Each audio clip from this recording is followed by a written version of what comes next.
I'm Forrest Saunders at the state capitol. Frustration continues to grow after the State Board of Education put in place new standards for African American history for Florida's K-12 public schools. The Vice President of the United States, Kamala Harris, now in Florida, denouncing those standards as inappropriate. The White House Friday, the latest to weigh in on Florida's new African American history standards. You're not fighting out here by yourselves. We believe in you. We believe in the people of Florida.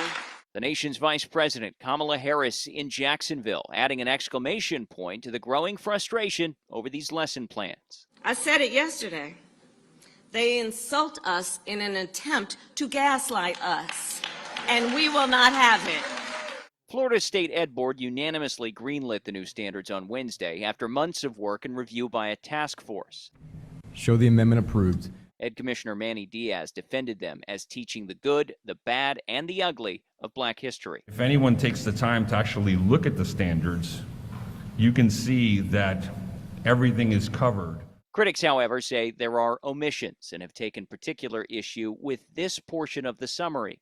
Instruction on, quote, how slaves develop skills which in some instances could be applied for their personal benefit. I was flabbergasted. I was blown away by the standards that came out. State Senator Chevron Jones, a former public school teacher, among those outraged by the standards. He was hopeful the VP's presence Friday would keep up the pressure for a rewrite. The Vice President's visits today is just a reminder that we are under attack from this Republican agenda that is looking to suppress African American history in our education system. Political experts, meanwhile, say the VP's visit is also stoking the coals for 2024. Professor Sean Foreman thinks the White House is showing it hasn't given up on Florida, despite major party defeats last year. The Harris visit is a good sign for Florida Democrats, who have been looking for any signal that the national Democrats haven't given up on them yet. Republicans, however, were quick to denounce the visit.